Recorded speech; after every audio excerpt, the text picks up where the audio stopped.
Hi friends! అందరూ ఎలా ఉన్నారు? ఈరోజు నా స్నేహితురాలి జీవితంలో జరిగిన యథార్థ సంఘటన మీ ముందు పెడుతున్నాను.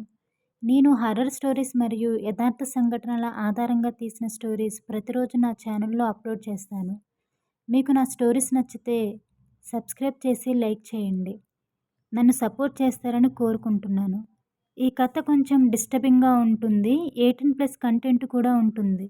దయచేసి అర్థం చేసుకొని నన్ను క్షమిస్తారని అనుకుంటున్నాను. పిల్లలు స్కిప్ చేయండి. ఇక స్టోరీలోకి వెళ్దాం. ఇది వరంగల్ జిల్లాలో ఖానాపురం దగ్గర ఒక చిన్న పల్లెటూరులో జరిగిన సంఘటన. తన పేరు జానకమ్మ. జానకమ్మకి ఇద్దరు కూతుళ్ళు. పెద్ద కూతురి పేరు స్వాతి 17 సంవత్సరాలు. చిన్న కూతురి పేరు కవిత 15 సంవత్సరాలు. వాళ్ళ నాన్న అనారోగ్య సమస్యతో 5 సంవత్సరాల క్రితమే చనిపోయారు.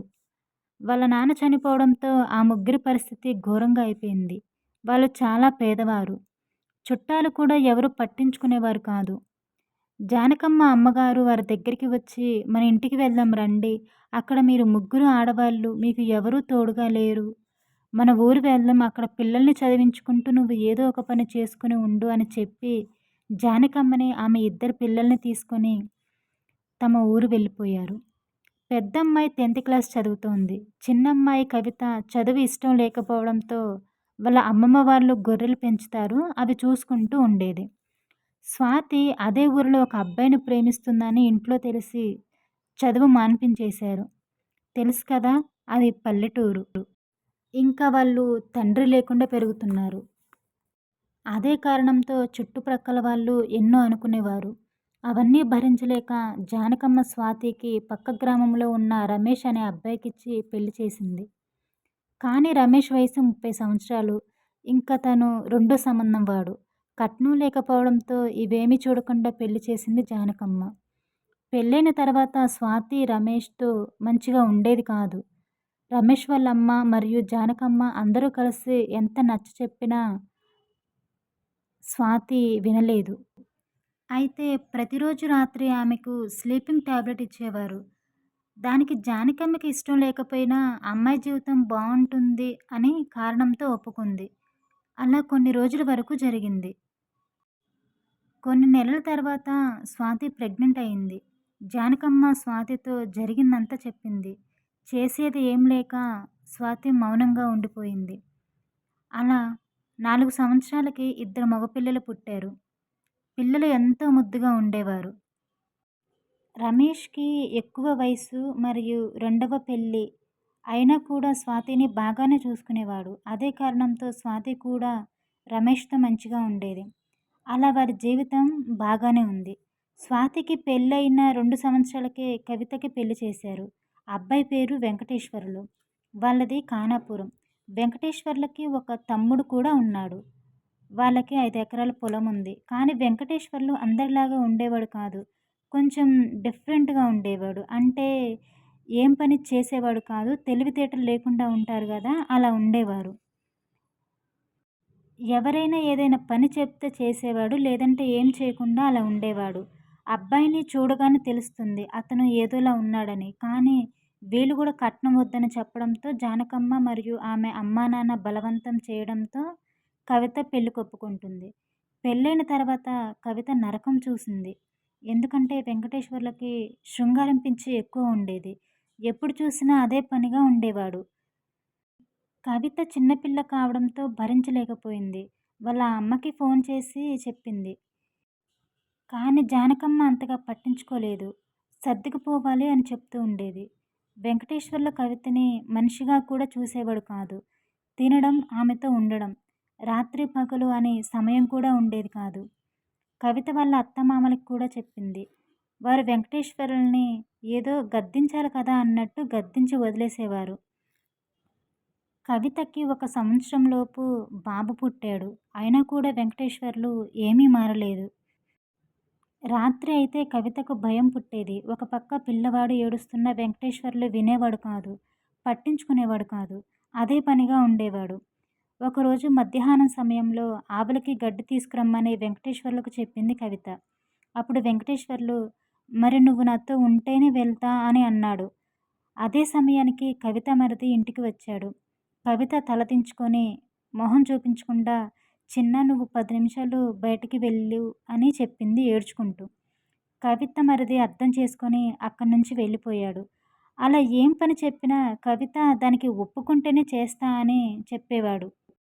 ఒకసారి వాళ్ళ చుట్టాల ఇంటికి ఫంక్షన్‌కి ఇంట్లో అందరూ వెళ్తారు.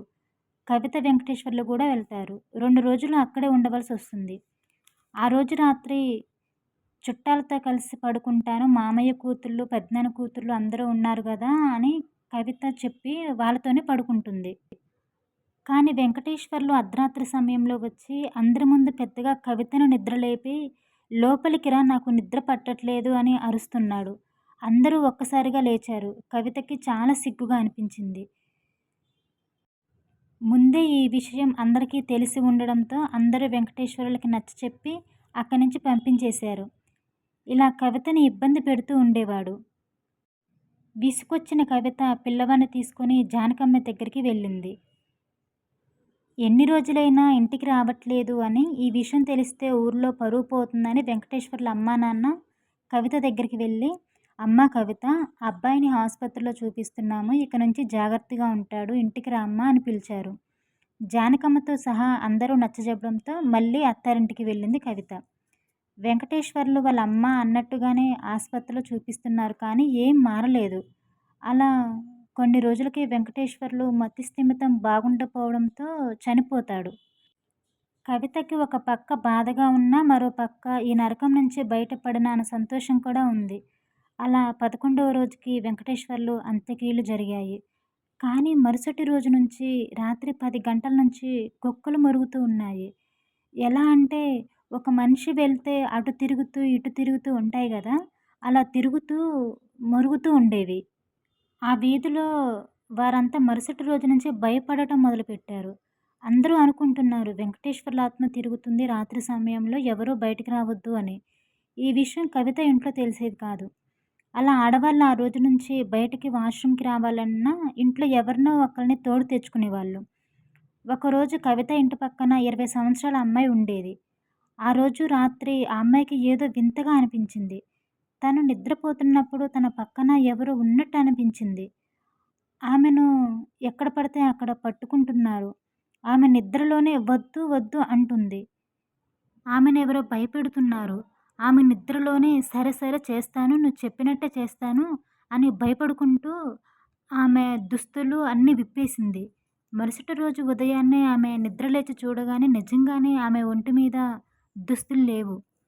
ఆమెకర్థమైంది ఆమెకి ఏదో జరిగిందని. వెంటనే వాళ్ళ అమ్మ దగ్గరికి వెళ్ళి జరిగిందంతా చెప్పింది. వాళ్ళ అమ్మ భయపడి ఇలా అంటుంది. "అది వాడి ఆత్మే. వాడసలే కామపిశాచి. వాడు పట్టుకుంటే వదలడు. వాడు చచ్చాక కూడా వాడి కోరికలు ఇంకా తీరలేదా? తొందరగా భూత వైద్యుడిని పిలిపించాలి" అని ఆమె భర్తకి చెప్పి మరుసటి రోజు పిలిపించారు. భూత వైద్యుడు ఆ అమ్మాయిని చూసి, "వాడు మీ అమ్మాయినొక్కదాన్నే కాదు. ఈ ఊరంతా తిరుగుతున్నాడు.